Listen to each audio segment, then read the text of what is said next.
UTL solar लावणार आणि सबसिडीही मिळवून देणार। महाराष्ट्रात 2024ला महायुतीचं सरकार येईल ही काळ्या दगडावरची रेघ। मात्र 2029 मध्ये एकट्या भाजपच्या जीवावर सत्ता स्थापन करायची।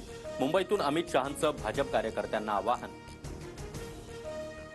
महाराष्ट्राची राजकीय भौगोलिक परिस्थिती वेगळी, एका पक्षावर सरकार येऊ शकत नाही।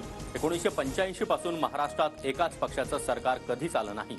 शहांच्या वक्तव्यानंतर अजित पवारांची प्रतिक्रिया।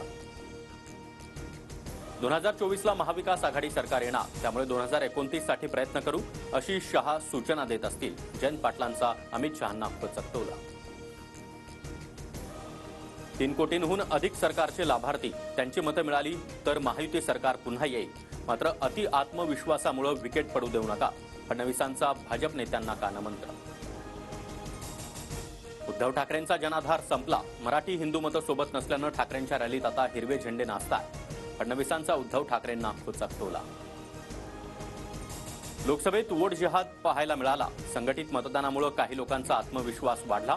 देवेंद्र फडणवीसांचा विरोधकांवर निशाणा। फडणवीसांच्या तोंडात हल्ली जास्त जिहाद येतोय। तुम्हाला भ्रष्टाचारांची मतं चालतात, त्यामुळे भ्रष्टाचारांशी निकाह लावला असं बोलू नका, संजय राऊतांचा पलटवार।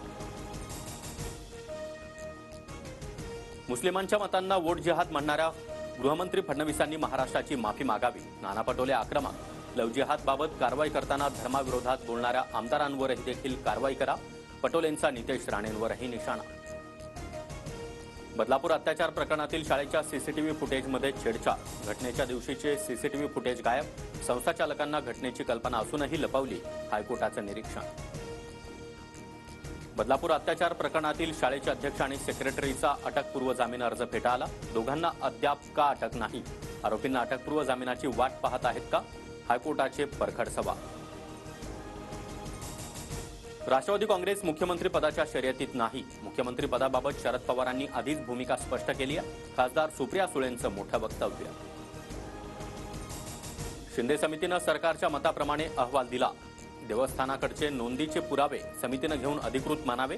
अहवालावरून जरांगेंचा सरकारवर निशाणा। शिंदे समितीमुळे 2.25 लाख कुणबी नोंदी दिल्या, दाखले अधिक सोपे कसे करता येतील असे निष्कर्ष समितीच्या अहवालात। मंत्री शंभूराज देसाईंची माहिती। संभाजीराजेंनी माझ्या अंगावर मारेकरी घातले, गोळ्या घातल्या तरी लढाई थांबवणार नाही। लक्ष्मण हाके आक्रमक, हाकेंची सुरक्षाही वाढवली।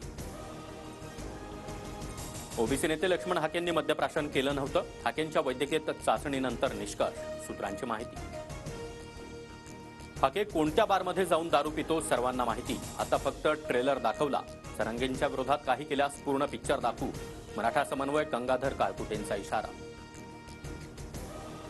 माजी मंत्री पद्माकर वळवींचा भाजपच्या प्राथमिक सदस्यत्वाचा राजीनामा, सरकार आदिवासी समाजाविरोधात असल्याचं मत। वळवी लवकरच नवी भूमिका जाहीर करणार। मुख्यमंत्र्यांच्या आदेशानंतर नायर रुग्णालयाच्या डीनची बदली, विद्यार्थिनीकडून सहाय्यक प्राध्यापक डॉक्टर विरोधात विनयभंगाची तक्रार, सहाय्यक प्राध्यापक डॉक्टरच्याही बदलीची मागणी। नायर रुग्णालयातील डीनची केवळ बदली करून उपयोग नाही, महिला वरिष्ठ अधिकाऱ्याकडून आरोपांची निष्पक्षपातीपणे चौकशी होणं गरजेचं।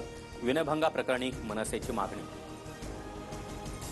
कामाच्या ठिकाणी महिला सुरक्षित नसतील तर फक्त योजनांचं काय करणार? विकृत माणसाला आणि त्याला वाचवणाऱ्यांवर कारवाई व्हावी, किशोरी पेडणेकर यांची मागणी। बहिणींनी सावत्र भावापासून सावध रहा, योजनेमध्ये खोडा घालणाऱ्याला कोल्हापुरी जोडा दाखवा। मुख्यमंत्री एकनाथ शिंदेंचा विरोधकांवर निशाणा। यंदा शिंदे गटाचा दसरा मेळावा बीकेसीमध्ये होणार, विधानसभेच्या पार्श्वभूमीवर दसरा मेळाव्याला अधिक महत्त्व। ठाकरे गटाकडून आधीच दसरा मेळाव्यासाठी पालिकेकडे अर्ज। जम्मू काश्मीर विधानसभा निवडणुकीमध्ये तिसऱ्या आणि शेवटच्या टप्प्याचं मतदान, 40 जागांसाठी संध्याकाळी 5 वाजेपर्यंत 65.48% मतदानाची नोंद। 8 ऑक्टोबरला मतमोजणी होणार। UTL सोलार लावणार आणि सबसिडीही मिळवून देणार।